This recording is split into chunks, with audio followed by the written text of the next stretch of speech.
नमस्कार, मेरे चैनल पर आप सभी का स्वागत है। आज प्रस्तुत है गुरुदेव श्री रविंद्रनाथ टैगोर की लिखी हुई कहानी पत्नी का पत्र। एक पत्नी के मन की बात जो वह 15 वर्षों साथ रहकर भी अपने पति से आमने सामने नहीं कह पाई। कहानी शुरू करने से पहले आप सभी से मेरा एक अनुरोध है, कृपया मेरे चैनल को सब्सक्राइब कर लें, बेल आइकन को जरूर हिट कर दें ताकि अगली कहानी की नोटिफिकेशन आप सभी को समय पर मिल जाए। तो आइए कहानी शुरू करते हैं। श्री चरण कमलेशु, आज हमारे विवाह को 15 वर्ष हो गए, लेकिन अभी तक मैंने तुमको कभी चिट्ठी नहीं लिखी। सदा तुम्हारे पास ही बनी रही। न जाने कितनी बातें कहती सुनती रही, पर चिट्ठी लिखने लायक दूरी कभी नहीं मिली। आज मैं श्री क्षेत्र में तीर्थ करने आई हूँ। तुम अपने ऑफिस के काम में लगे हुए हो। कलकत्ता के साथ तुम्हारा वही संबंध है जो घोंघे के साथ शंख का होता है। वह तुम्हारे तन मन से चिपक गया है, इसलिए तुमने ऑफिस में छुट्टी की दरख्वास्त नहीं दी। विधाता की यही इच्छा थी। उन्होंने मेरी छुट्टी की दरख्वास्त मंजूर कर ली। मैं तुम्हारे घर की मंझली बहू हूँ, पर आज 15 वर्ष बाद इस समुद्र के किनारे खड़े होकर मैं जान पाई हूँ कि अपने जगत और जगदीश्वर के साथ मेरा एक संबंध और भी है। इसीलिए आज साहस करके यह चिट्ठी लिख रही हूँ। इसे तुम अपने घर की मंझली बहू ही की चिट्ठी मत समझना। तुम लोगों के साथ मेरे संबंध की बात जिन्होंने मेरे भाग्य में लिखी थी, उन्हें छोड़कर इस संभावना का और किसी को पता न था। उसी शैशव काल में मैं और मेरा भाई एक साथ ही सन्निपात के ज्वर से पीड़ित हुए थे। भाई तो मारा गया, पर मैं बची रही। मोहल्ले की औरतें कहने लगीं, मृणाल लड़की है ना, इसीलिए बच गई। लड़का होती तो क्या बच सकती थी। चोरी की कला में यमराज निपुण हैं। उनकी नजर कीमती चीज पर ही पड़ती है। मेरे भाग्य में मौत तक नहीं। यही बात अच्छी तरह से समझाने के लिए मैं यह चिट्ठी लिखने बैठी हूँ। एक दिन जब दूर के रिश्ते में तुम्हारे मामा तुम्हारे मित्र नीरद को साथ लेकर कन्या देखने आए थे, तब मेरी आयु 12 वर्ष की थी।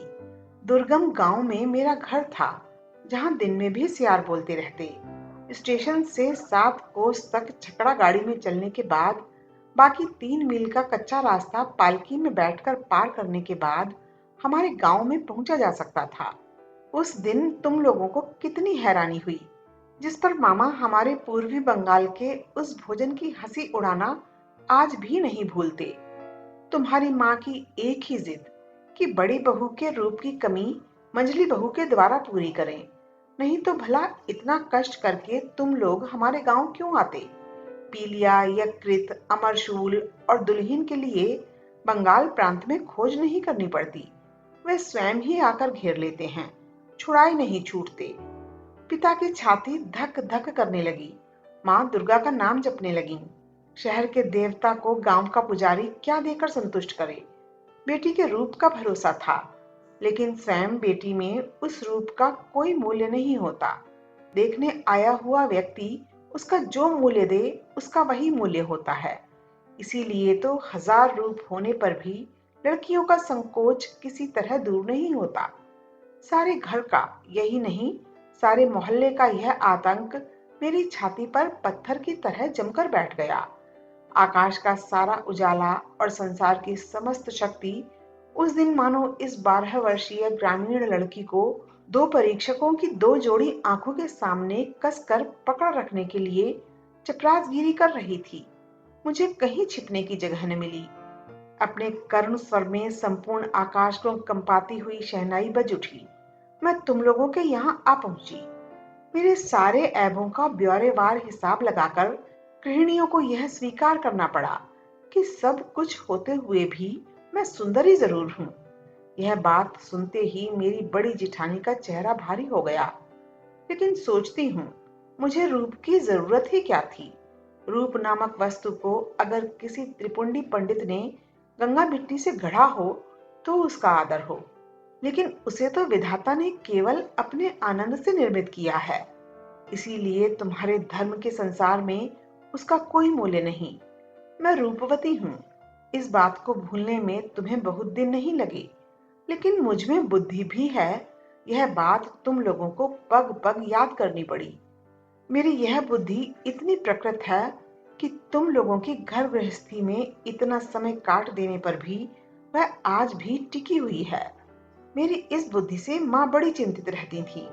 नारी के लिए यह तो एक बला ही है। बाधाओं को मानकर चलना जिसका काम है, वह यदि बुद्धि को मानकर चलना चाहे तो ठोकर खा खाकर उसका सिर फूटेगा ही। लेकिन तुम ही बताओ, मैं क्या करूं? तुम लोगों के घर की बहू को जितनी बुद्धि दे डाली है, अब उसे लौटाऊं भी तो किसको? तुम लोग मुझे पुरखिन कहकर रात दिन गाली देते रहे। अक्षम्य को कड़ी बात कहने से ही सांत्वना मिलती है, इसीलिए मैंने उसको क्षमा कर दिया। मेरी एक बात तुम्हारी घर गृहस्थी से बाहर थी, जिसे तुम में से कोई नहीं जानता। मैं तुम सबसे छिपकर कविता लिखा करती थी। वह भले ही कूड़ा करकट क्यों न हो, उस पर तुम्हारे अंतःपुर की दीवार न उठ सकी। वहीं मुझे मृत्यु मिलती थी, वहीं पर मैं रो पाती थी। मेरे भीतर तुम लोगों की मंझली बहू के अतिरिक्त जो कुछ था, उसे तुम लोगों ने कभी पसंद नहीं किया, क्योंकि उसे तुम लोग पहचान भी ना पाए।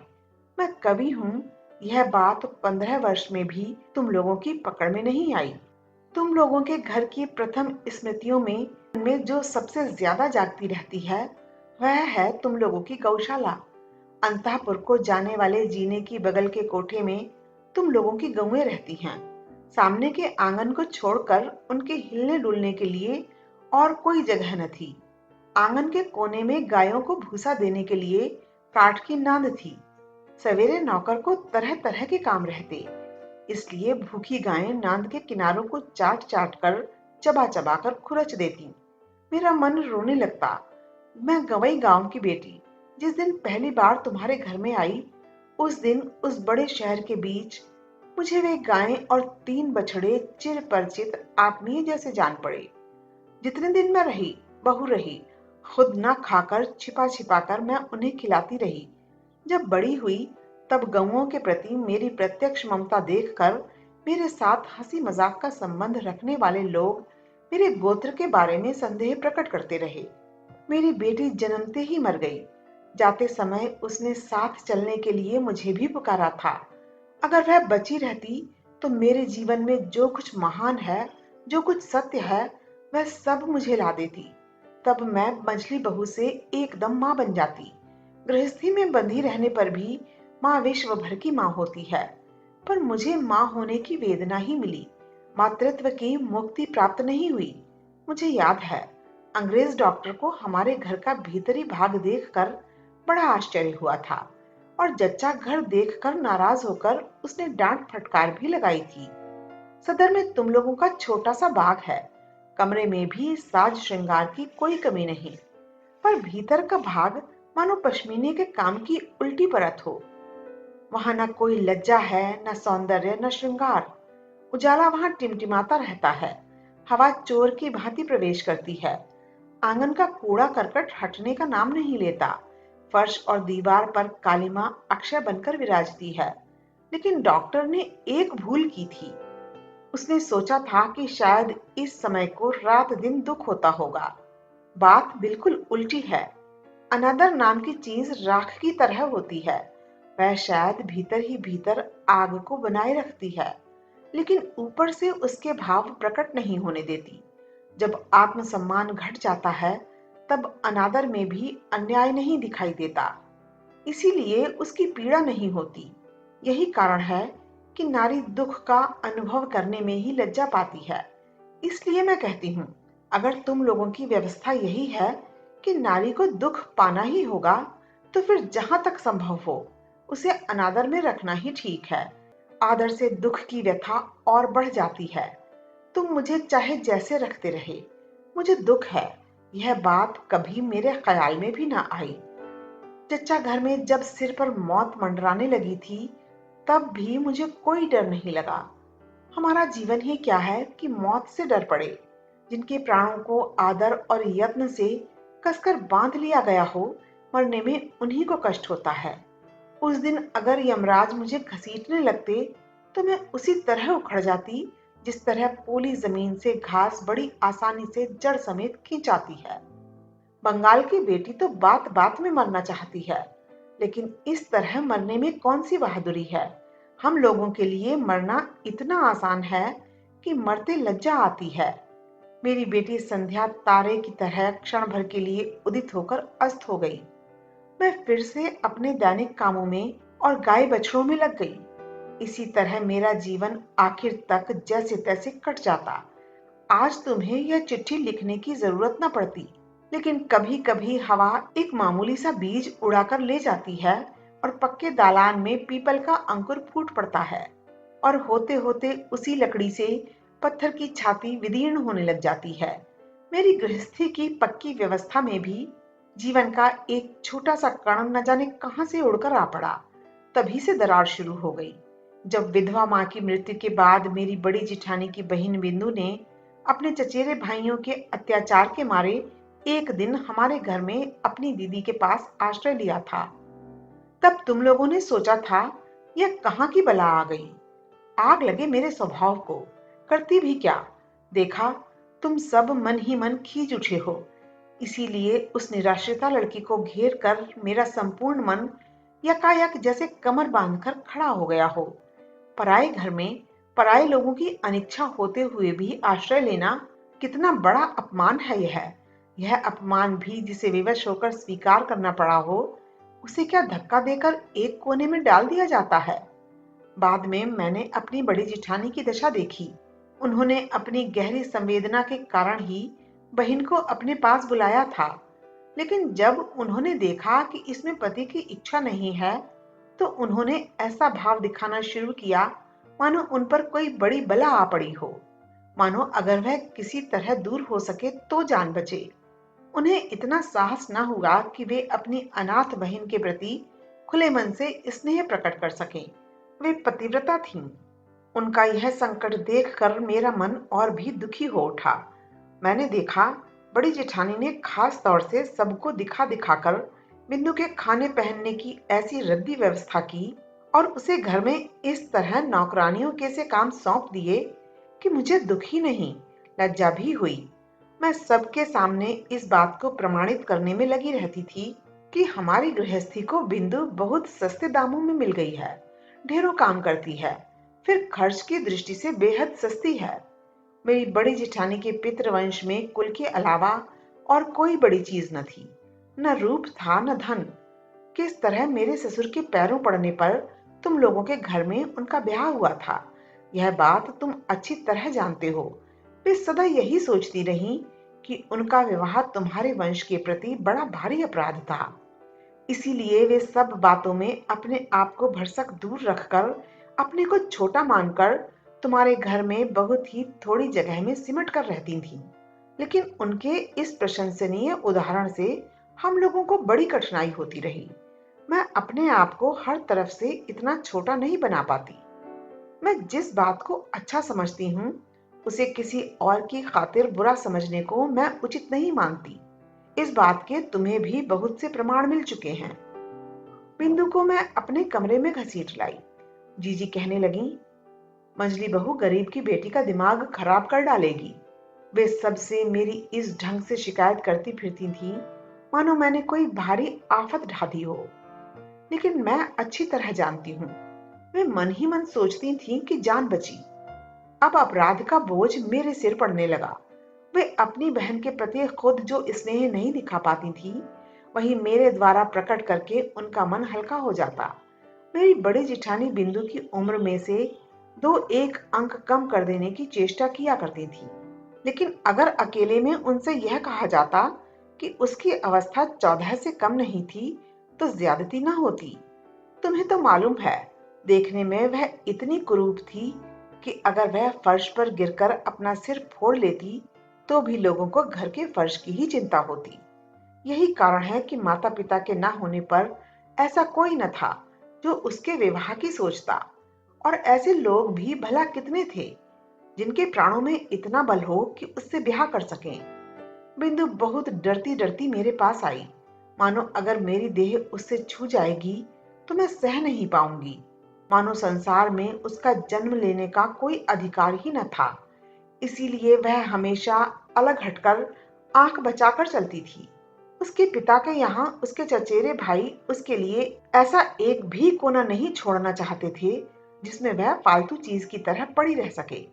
फालतू कूड़े को घर के आसपास अनायास ही स्थान मिल जाता है क्योंकि मनुष्य उसको भूल जाता है, लेकिन अनावश्यक लड़की एक तो अनावश्यक होती है, दूसरे उसको भूलना भी कठिन होता है। इसीलिए उसके लिए घूरे पर भी जगह नहीं होती। फिर भी यह कैसे कहा जा सकता है कि उसके चचेरे भाई ही संसार में परम आवश्यक पदार्थ थे। जो हो, वे लोग भी खूब थे। यही कारण है कि जब मैं बिंदु को अपने कमरे में बुला लाई तो उसकी छाती धक धक करने लग गई। उसका डर देखकर मुझे बड़ा दुख हुआ। मेरे कमरे में उसके लिए थोड़ी सी जगह है, यह बात मैंने बड़े प्यार से उसे समझाई, लेकिन मेरा कमरा एक मेरा ही कमरा तो था नहीं। इसीलिए मेरा काम आसान नहीं हुआ। मेरे पास 2-4 दिन रहने पर ही उसके शरीर में न जाने क्या क्या निकल आया।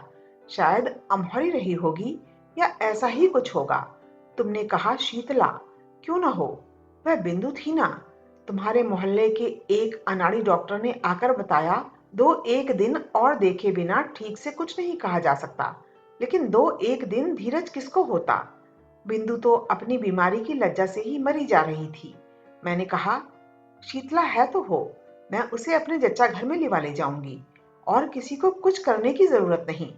इस बात पर जब तुम लोग मेरे ऊपर भड़क कर क्रोध की मूर्ति बन गए, यही नहीं, जब बिंदु की जीजी भी बड़ी परेशानी दिखाती हुई उस अभागी लड़की को अस्पताल भेजने का प्रस्ताव करने लगी, तभी उसके शरीर से वे सारे लाल लाल दाग एकदम विलीन हो गए। मैंने देखा कि इस बात से तुम लोग और भी व्यग्र हो उठे। कहने लगे, अब तो वाकई शीतला बैठ गई हैं। क्यों ना हो, बिंदु थी ना। अनादर के पालन पोषण में एक बड़ा गुण है, शरीर को वह एकदम अजर अमर कर देता है।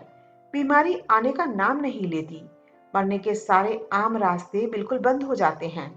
इसीलिए रोग उसके साथ मजाक करके चला गया, हुआ कुछ नहीं है। लेकिन यह बात अच्छी तरह स्पष्ट हो गई कि संसार में ज्यादा साधनहीन व्यक्ति को आश्रय देना ही सबसे कठिन है। आश्रय की आवश्यकता उसको जितनी अधिक होती है, आश्रय की बाधाएं भी उसके लिए उतनी ही विषम होती हैं। बिंदु के मन से जब मेरा डर जाता रहा, तब उसको एक और कुग्रह ने पकड़ लिया।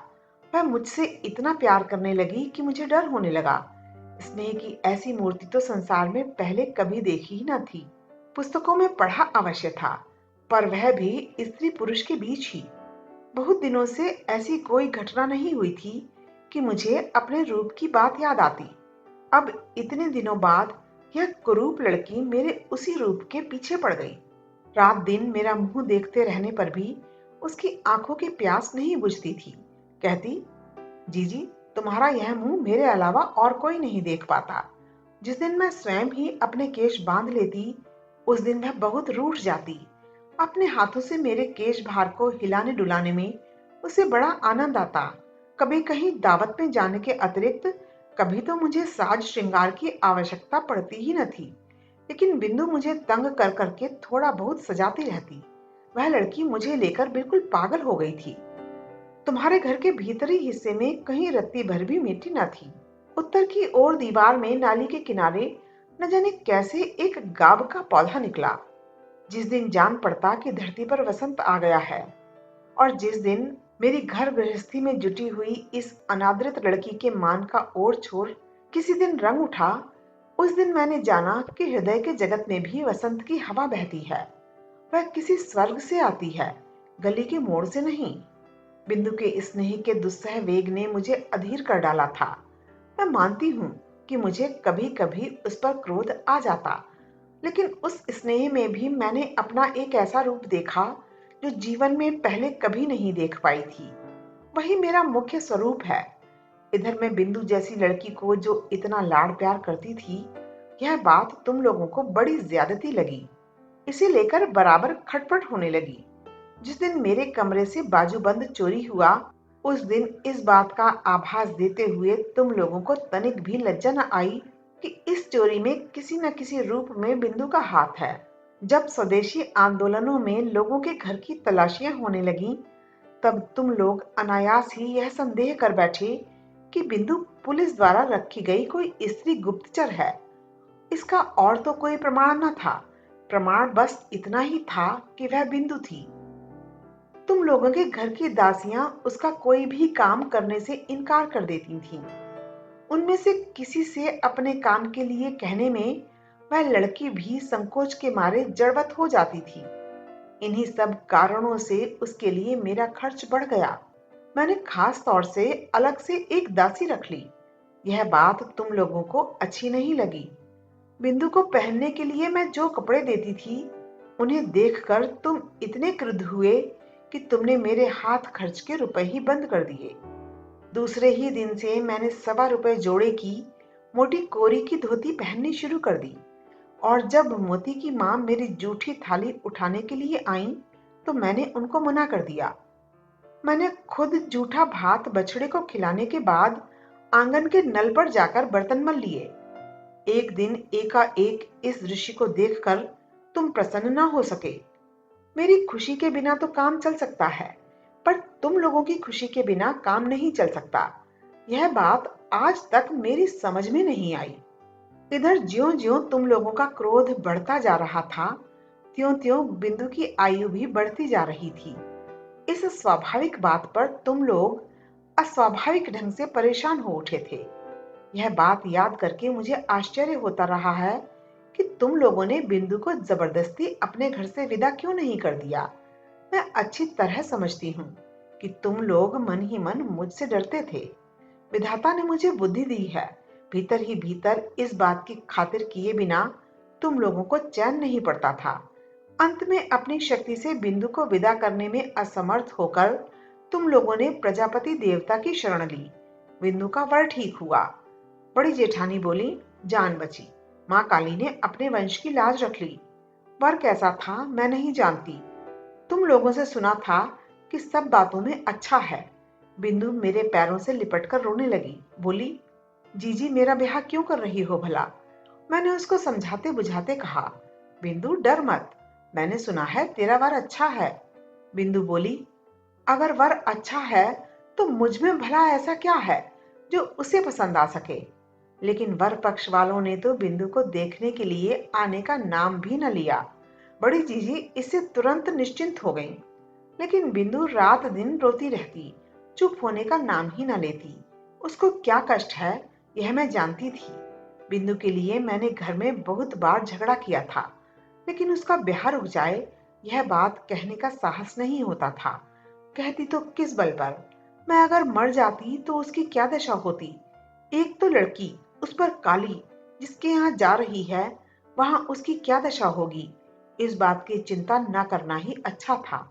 सोचती तो प्राण कांप उठते। बिंदु ने कहा, जीजी ब्याह के अभी 5 दिन और हैं, इस बीच क्या मुझे मौत नहीं आएगी। मैंने उसको खूब धमकाया, लेकिन अंतर्यामी जानते हैं कि अगर किसी स्वाभाविक ढंग से बिंदु की मृत्यु हो जाती तो मुझे चैन मिलता।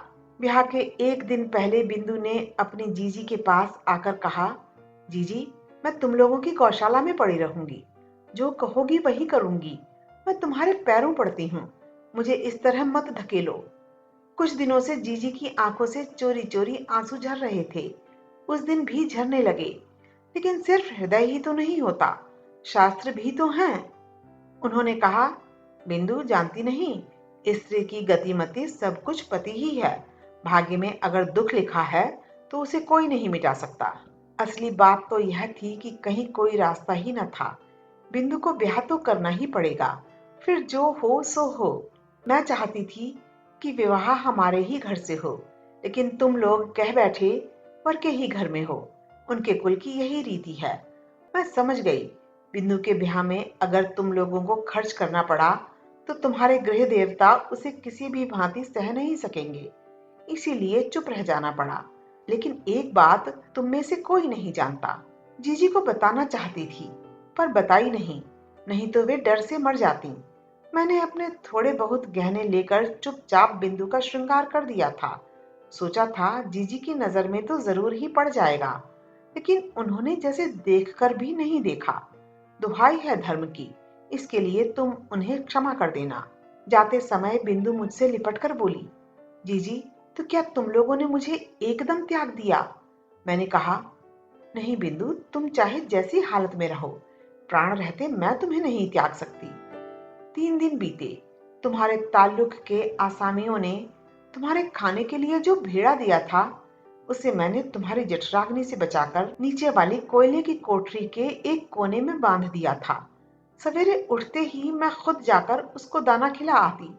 2 एक दिन तुम्हारे नौकरों पर भरोसा करके देखा, उसे खिलाने की बजाय उनका झुकाव उसी को खा जाने की ओर अधिक था। उस दिन सवेरे कोठरी में गई तो देखा बिंदु एक कोने में गुड़मुड़ होकर बैठी हुई है। मुझे देखते ही वह मेरे पैर पकड़कर चुपचाप रोने लगी। बिंदु का पति पागल था। सच कह रही है बिंदु? तुम्हारे सामने क्या मैं इतना बड़ा झूठ बोल सकती हूँ दीदी? वह पागल है। इस विवाह में ससुर की सम्मति नहीं थी, लेकिन वे मेरी सास से यमराज की तरह डरते हैं। ब्याह के पहले ही काशी चल दिए थे। सास ने जिद करके अपने लड़के का ब्याह कर लिया। मैं वहीं कोयले के ढेर पर बैठ गई। स्त्री पर स्त्री को दया नहीं आती। कहती है कोई लड़की थोड़ी ही है, लड़का पागल है तो हो, है तो पुरुष। देखने में बिंदु का पति पागल नहीं लगता, लेकिन कभी कभी उसे ऐसा उन्माद चढ़ता कि उसे कमरे में ताला बंद करके रखना पड़ता। ब्याह की रात वह ठीक था, लेकिन रात में जगते रहने के कारण और इसी तरह के झंझटों के कारण दूसरे दिन से उसका दिमाग बिल्कुल खराब हो गया। बिंदु दोपहर को पीतल की थाली में भात खाने बैठी थी। अचानक उसके पति ने भात समेत थाली उठाकर आंगन में फेंक दी। न जाने क्यों अचानक उसको लगा मानो बिंदु रानी रासमणी हो ना हो, नौकर ने चोरी से उसी के सोने के थाल में रानी को खाने के लिए भात दिया हो, इसलिए उसे क्रोध आ गया था। बिंदु तो डर के मारे मरी जा रही थी। तीसरी रात को जब उसकी सास ने उससे अपने पति के कमरे में सोने के लिए कहा, तो बिंदु के प्राण सूख गए। उसकी सास को जब क्रोध आता था तो होश में नहीं रहती थी। बिंदु को कमरे में जाना ही पड़ा। उस रात उसके पति का मिजाज ठंडा था, लेकिन डर के मारे बिंदु का शरीर पत्थर हो गया था। पति जब सो गए तब काफी रात बीतने पर वह किस तरह चतुराई से भागकर चली आई, इसका विस्तृत विवरण लिखने की आवश्यकता नहीं है। घृणा और क्रोध से मेरा शरीर जलने लगा। मैंने कहा, इस तरह धोखे के ब्याह को ब्याह नहीं कहा जा सकता। बिंदु, तू जैसे रहती थी वैसे ही मेरे पास रह, देखूं तुझे कौन ले जाता है। तुम लोगों ने कहा बिंदु झूठ बोलती है। मैंने कहा, वह कभी झूठ नहीं बोलती। तुम लोगों ने कहा, तुम्हें कैसे मालूम? मैंने कहा, मैं अच्छी तरह जानती हूँ। तुम लोगों ने डर दिखाया, अगर बिंदु के ससुराल वालों ने पुलिस केस कर दिया तो आफत में पड़ जाएंगे। मैंने कहा, क्या अदालत यह बात ना सुनेगी कि उसका ब्याह धोखे से पागल वर्ग के साथ कर दिया गया है? तुमने कहा, तो क्या इसके लिए अदालत जाएंगे? हमें ऐसी क्या गरज है? मैंने कहा, जो कुछ मुझसे बन पड़ेगा अपने गहने बेचकर भी करूंगी। तुम लोगों ने कहा, क्या वकील के घर तक दौड़ोगी? इस बात का क्या जवाब होता? सिर ठोकने के अलावा और कर भी क्या सकती थी? उधर बिंदु की ससुराल से उसके जेठ ने आकर बाहर बड़ा हंगामा खड़ा कर दिया। कहने लगा, थाने में रिपोर्ट कर दूंगा। नहीं जानती जिसने मेरा आश्रय लिया हो उसे पुलिस के डर से फिर उसी कसाई को लौटाना पड़े, यह बात मैं किसी भी प्रकार नहीं मान सकती थी। उसी समय बिंदु ने स्वयं बाहर निकलकर अपने जेठ को आत्मसमर्पण कर दिया था। वह समझ गई थी, अगर वह इस घर में रही तो मैं बड़ी मुश्किल में पड़ जाऊंगी। बीच में भाग आने से बिंदु ने अपना दुख और भी बढ़ा लिया। उसकी सास का तर्क था कि उनका लड़का उसको खाए तो नहीं जा रहा था ना। संसार में बुरे पति के उदाहरण दुर्लभ भी नहीं हैं। उनकी तुलना में तो उनका लड़का सोने का चांद है। मेरी बड़ी जेठानी ने कहा, जिसका भाग्य ही खराब हो उसके लिए रोने से क्या फायदा। पागल वागल जो भी है तो उसका स्वामी ही ना। तुम लोगों के मन में लगातार उस सती साध्वी का दृष्टांत याद आ रहा था, जो अपने कोढ़ी पति को अपने कंधे पर बिठाकर वैश्या के यहाँ ले गई थी। संसार भर में कायरता के इस सबसे बड़े अधम आख्यान का प्रचार करते हुए तुम लोगों के पुरुष मन को तनिक भी संकोच न हुआ। इसलिए मानव जन्म पाकर भी तुम लोग बिंदु के व्यवहार पर क्रोध कर सके। उससे तुम्हारा सिर नहीं झुका। बिंदु के लिए मेरी छाती फटी जा रही थी, लेकिन तुम लोगों का व्यवहार देखकर मेरी लज्जा का अंत न था। मैं तो गांव की लड़की थी जिस पर तुम लोगों के घर आ पड़ी। फिर भगवान ने न जाने किस तरह मुझे ऐसी बुद्धि दे दी। धर्म संबंधी तुम लोगों की यह चर्चा मुझे किसी भी प्रकार सहन नहीं हुई। मैं निश्चय पूर्वक जानती थी कि बिंदु भले ही मर जाए, वह अब हमारे घर लौटकर नहीं आएगी, लेकिन मैं तो उसे ब्याह के दिन से पहले यह आशा दिला चुकी थी कि प्राण रहते उसे नहीं छोड़ूंगी। मेरा छोटा भाई शरद कलकत्ता में कॉलेज में पढ़ता था। तुम तो जानते ही हो, तरह तरह से वॉलंटियरी करना, प्लेग वाले मोहल्लों में चूहे मारना, दामोदर में बाढ़ बढ़ जाने की खबर सुनकर दौड़ पड़ना, इन सब बातों में उसका इतना उत्साह था कि एफए की परीक्षा में लगातार 2 बार फेल होने पर भी उसके उत्साह में कोई कमी नहीं आई। मैंने उसे बुलाकर कहा, शरद, जैसे भी हो, बिंदु की खबर पाने का इंतजाम तुझे करना ही होगा। बिंदु को मुझे चिट्ठी भेजने का साहस नहीं होगा। वह भेजे भी तो मुझे मिल नहीं सकेगी। इस काम की बजाय यदि मैं उससे डाका डालकर बिंदु को लाने की बात कहती या उसके पागल स्वामी का सिर फोड़ देने के लिए कहती तो उसे ज्यादा खुशी होती। शरद के साथ बातचीत कर रही थी, तभी तुमने कमरे में आकर कहा, तुम फिर यह क्या बखेड़ा खड़ा कर रही हो? मैंने कहा, वही जो शुरू से करती आई हूं, जब से तुम्हारे घर आई हूं। लेकिन नहीं, वह तो तुम्ही लोगों की कीर्ति है। तुमने पूछा, बिंदु को लाकर फिर कहीं छिपा कर रखा है क्या? मैंने कहा, बिंदु अगर आती तो मैं जरूर ही छिपा कर रख लेती, लेकिन वह अब नहीं आएगी। तुम्हें डरने की कोई जरूरत नहीं है।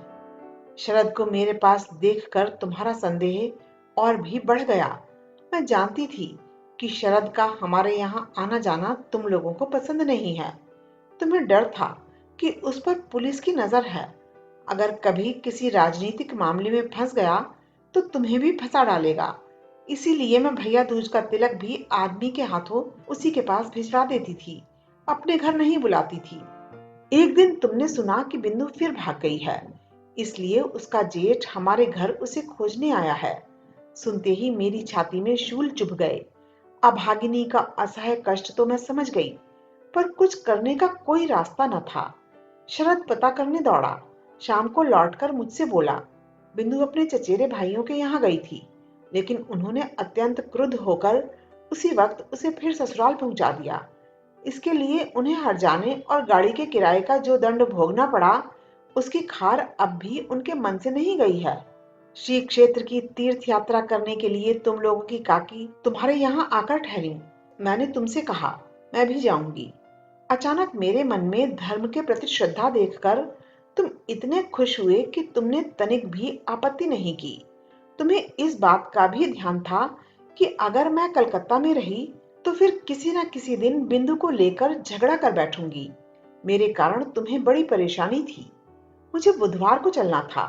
रविवार को ही सब ठीक ठाक हो गया। मैंने शरद को बुलाकर कहा, जैसे भी हो, बुधवार को पुरी जाने वाली गाड़ी में तुझे बिंदु को चढ़ा ही देना पड़ेगा। शरद का चेहरा खिल उठा। वह बोला, डर की कोई बात नहीं जीजी, मैं उसे गाड़ी में बिठाकर पुरी तक चला चलूंगा। इसी बहाने जगन्नाथपुरी के दर्शन भी हो जाएंगे। उसी दिन शाम को शरद फिर आया।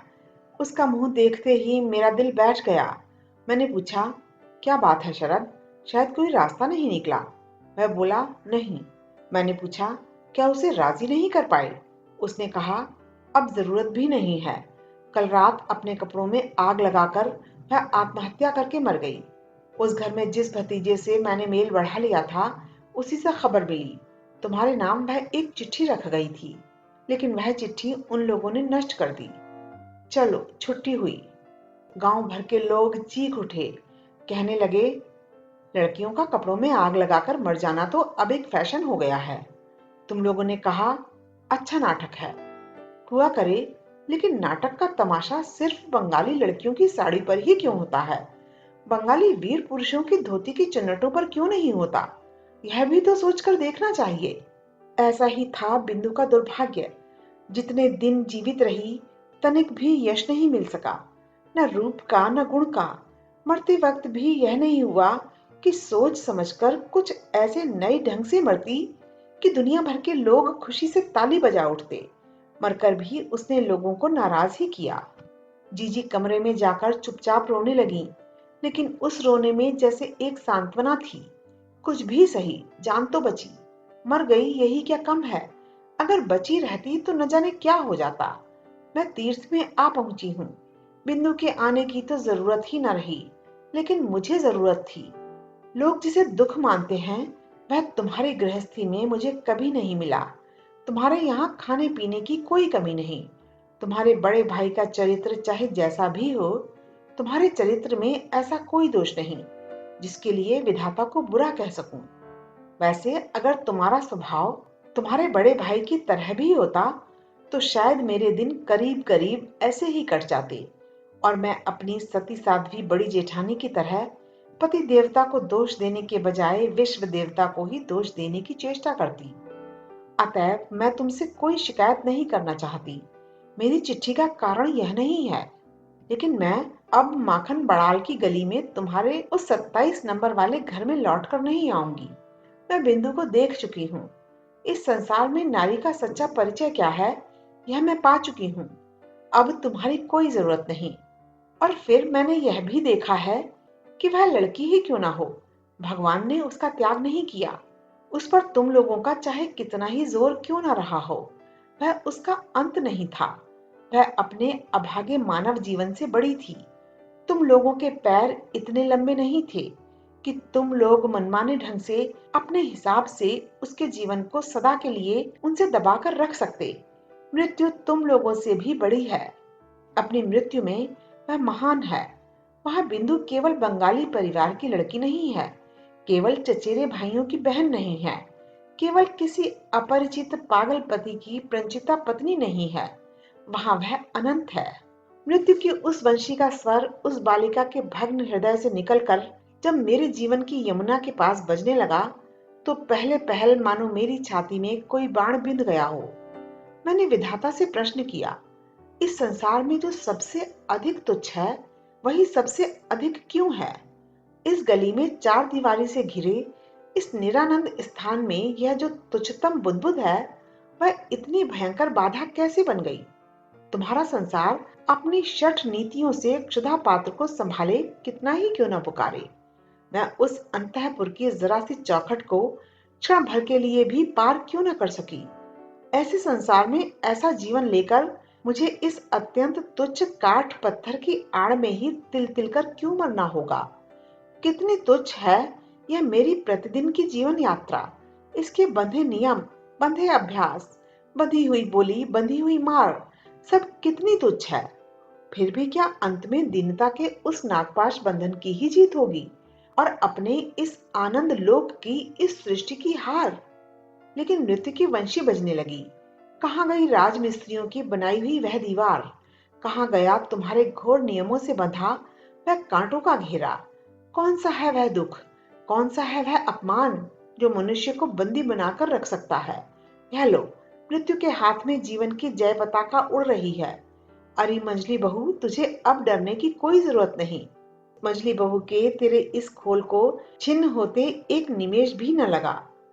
तुम्हारी गली का मुझे कोई डर नहीं। आज मेरे सामने नीला समुद्र है, मेरे सिर पर आषाढ़ के बादल। तुम लोगों की रीति नीति के अंधेरे ने मुझे अब तक ढक रखा था।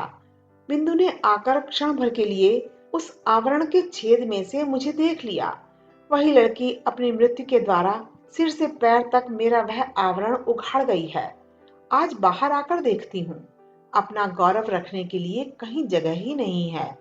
मेरा यह अनादृत रूप जिनकी आंखों को भाया है, वे सुंदर आज संपूर्ण आकाश से मुझे निहार रहे हैं। अब मंजली बहू की खैर नहीं। तुम सोच रहे होगे मैं मरने जा रही हूँ। डरने की कोई बात नहीं। तुम लोगों के साथ मैं ऐसा पुराना मजाक नहीं करूंगी। मीराबाई भी तो मेरी ही तरह नारी थी। उनकी जंजीरें भी तो कम नहीं थी। बचने के लिए उनको तो मरना ही नहीं पड़ा। मीराबाई ने अपने गीत में कहा था, बाप छोड़े माँ छोड़े जहां कहीं जो भी है सब छोड़ दें, लेकिन मीरा की लगन वही रहेगी प्रभु। अब जो होना है सो हो। यह लगन ही तो जीवन है। मैं अभी जीवित रहूंगी।